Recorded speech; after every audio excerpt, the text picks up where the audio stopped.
Vocês viram que estão votando aí 2 projetos que têm a ver mesmo com a doença sexual e moral dos velhos moralistas gospel do Congresso Nacional. Uma delas é a criminalização da vítima.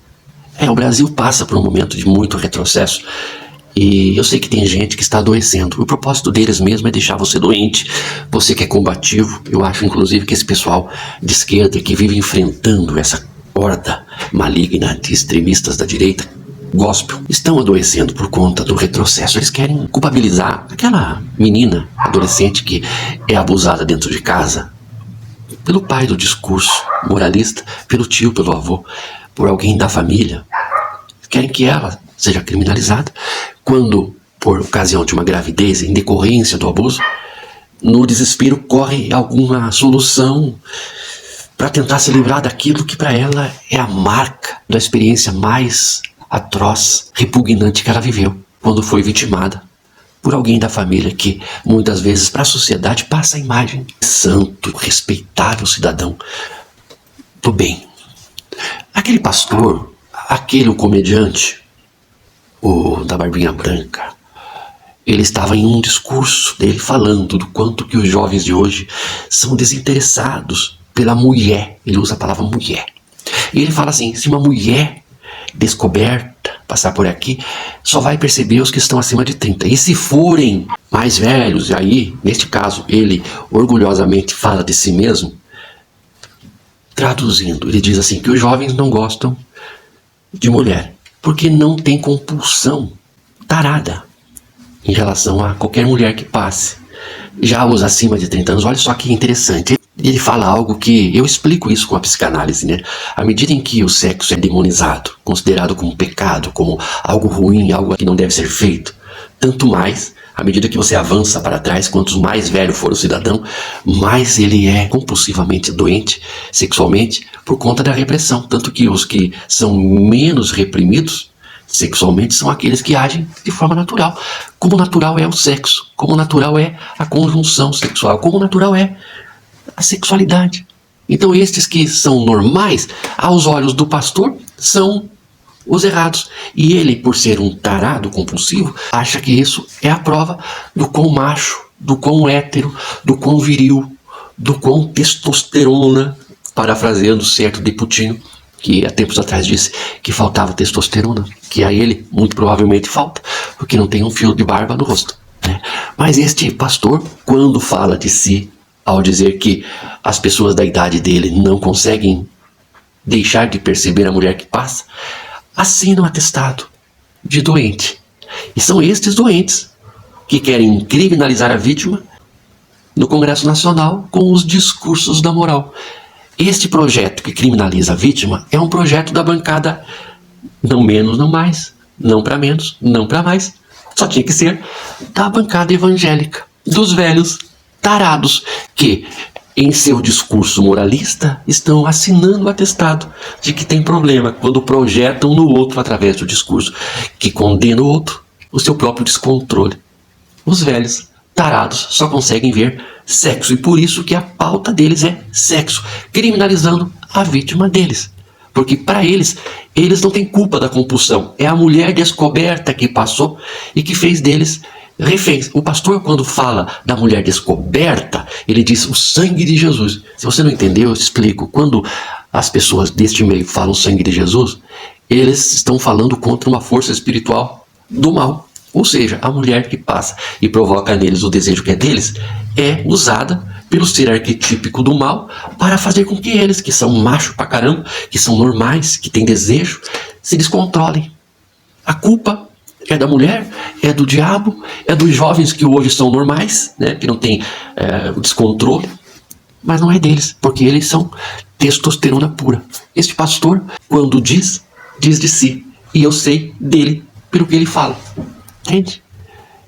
A proibição só tende a aumentar a compulsão. Isso vale em relação a qualquer coisa. Sexualidade, uso de drogas. Por isso que os congressistas da moral, que normalmente são os donos dos negócios ilícitos e, portanto, precisam da ilicitude do negócio para que o seu negócio ilícito tenha espaço. Liberação diminui compulsão, diminui lucro e acaba com o negócio, muitas vezes, daquele moralista. A gente vai descobrir coisas, a gente vai ver coisas doravante que ninguém acredita. O pastor que diz de si que ele é um cara ativo sexualmente, forte, potente, está confessando que sou casado, mas sou potente. Me desejem, porque eu sou o avô que bota para quebrar. A declaração dele, quando fala de si, é uma provocação ao fetiche de eventuais reprimidas que também lidam muito mal com a própria sexualidade, que desejam o que ele, na fantasia dele, espera que haja esse desejo em relação a ele. Ele, não podendo, por ser casado e pecado, se satisfaz. Tem prazer na possibilidade de que alguém deseje ele, por ser o cara potente. Quando fala dos jovens abaixo de 30 anos que não se interessam por sexo, ele está dizendo para aqueles que têm abaixo de 30 anos, aquelas que os jovens de hoje não servem para sexo, mas que ele é o auge, o top, o máximo. É essa a interpretação que eu faço. E ainda que ele não tenha a oportunidade, porque se tiver oportunidade pode ser que faça, não disse que faz, mas a gente vê que muitos fazem, e para esconder o que fazem, discursam contra, projetando no outro, ainda que não faça. O ato de pensar que aquela que ele gostaria de pegar pode ter algum desejo por ele, isso já traz a ele prazer na sua própria masturbação mental. Ele pode ter uma mulher só, controlar muito bem a compulsão, mas não controla o harém mental que ele tem, das múltiplas mulheres que ele deseja, que passam e que são capturadas por ele e fazem parte do desejo dele neste harém que ele possui na interioridade. E a droga, a oferta da droga, dado o seu efeito negativo, se fosse assim, liberado, vai lá na farmácia ali, compra essa porcaria, né? Coloca isso como legal, você acaba com a força do tráfico. Quebra o tráfico. Quebra o comércio das armas. Quebra a banalização do crime. A violência, a extrema violência banalizada por estes que ganham dinheiro com a venda de algo que, uma vez proibido, aumenta o desejo e a demanda por aquilo. Assim como a sexualidade dos pastores tarados, que, se eles fossem criados em um ambiente sem essa demonização de algo bom, não se tornariam os tarados e que, num ato de auto-engano, acham que são os fodões, mas na verdade são uns merda, falando ainda a respeito de casamento. Uns idiotas desses, uns tarados, uns velhos sem noção, falando em casamento e relacionamento, com humor, uma merda de um pastor desse, que não é para menos, foi o tal apoiador e defensor ainda até hoje do genocida, que falar o nome dele é quase que invocar uma força espiritual maligna. Então não se refira jamais a ele pelo nome dele, que você vai atrair para tua casa coisas ruins, tá? Não chame, não fale, para de citá-lo o tempo todo, beleza? Com relação ao uso das drogas, que também é outra pauta, agora eles querem transformar todo usuário em traficante. Não vai ter presídio para colocar o povo pobre, porque o rico, se a polícia encontrar ele drogado na rua, pega, coloca na viatura e vai bater lá no jardim social, na porta do pai, e diz: olha, seu filho estava na rua, ele estava usando droga, está com droga e tal, se o senhor quiser, eu sei de uma clínica, olha, toma cuidado com seu filho, ele estava aqueles mesmos policiais que liberaram o motorista do Porsche, sem fazer o exame, o bafômetro, a mãe, deixa eu levar meu filhinho para o hospital, meu pobre bebezinho de 30 anos para o hospital, e vamos deixar quieto esse negócio do bafômetro, ele é rico. Tá bom, não está aqui quem falou, tá? Eu não tô vendo. Vá.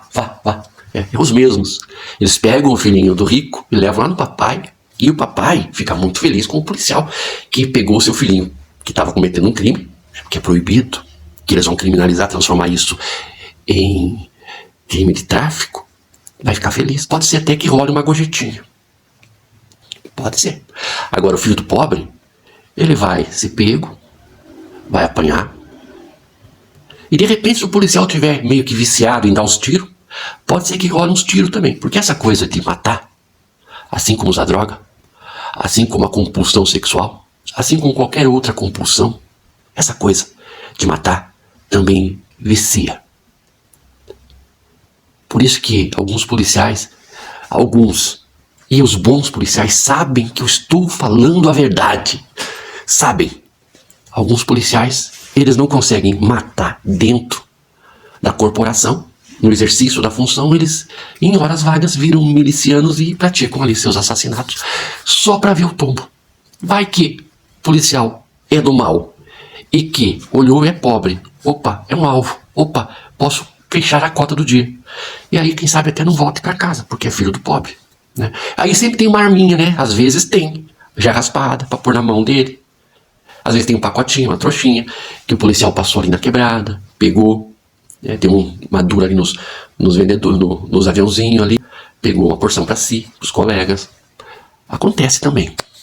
É só colocar um pacotinho meio vazio para não desperdiçar no bolso da vítima, né? Ou, em caso de ser um policial bom mesmo, está dentro da lei, vou levá-lo enquadrado, vai ser preso por tráfico e dentro do presídio será aliciado e vai virar um bandido. E era só um doente que, por ser pobre, automaticamente passa a ser criminoso. Fred. O Fred, ele dá uma surtada às vezes. Fred. Você entende? Então eu sou a favor da liberdade plena mesmo. Tá? Liberdade. Se você quiser usar porcaria e se matar, morrer, assuma o risco e morra. Mas não mate policial que vai combater traficante em uma guerra que dura mais de 50 anos, que se sabe onde estão, que se sabe quem são os chefes. E os chefes às vezes viajam com o avião da FAB. E às vezes são pegos com o avião da FAB, levando 49 quilos da pura, Fred, da purinha. E às vezes é o presidente, que é o dono do avião. Mas o cara que foi preso é só o comandante. Às vezes, o deputado que é contra a liberação é contra, porque a liberação significa o fim do negócio dele. Como tem aquele tal pastor da quadrangular, deputado, que é filho de pastor, ou é pastor, já não sei, que foi pego já com a tal da erva, que eles chamam da erva do demônio, várias vezes e parece que não acontece nada com ele. Então hoje o Congresso Nacional está dominado por criminosos. Vai descendo ali, aquela bancada dos crentes ali estão os piores. Tá? Eu falo isso com segurança, porque eu já fui do meio, eu achava que aquilo era um caminho para melhorar o mundo. Sério, gente, eu sou muito inocente. Eu entrei ali, acreditei, fui fazer teologia, eu fui me dedicar, eu gastava os meus joelhos no chão de tanto pedir para Deus, para me usar, para fazer de mim um instrumento. Naquele lugar ali, no antro do demônio, eu achava que estava no caminho certo, no caminho da luz. Hoje se sabe, pela posição que eles tomam diante dos políticos bandidos que eles elegem para ser os representantes de todo o povo cego. Muita gente boa que não conseguiu ver ainda que o seu pastor é um vagabundo. Enquanto o povo evangélico eleger essa bancada de pastores tarados que vão defender moralismo e não defendem a vida, não defendem a vida, não defendem a vida, defendem a morte em nome de Deus, como acontece em Israel. Vocês não estão preparados ainda para o que eu tenho para falar aqui. Me aguarde, me siga, que aos poucos nós vamos desenrolando essa história aí. Me aguarde, me siga, curta, comente para dar engajamento pro meu canal. Me ajuda também aqui, apoiando financeiramente, porque quem fala a verdade é boicotado nas redes, então eu só dependo, só preciso, só conto mesmo é com vocês, né? E pode ter certeza que à medida que eu vou falando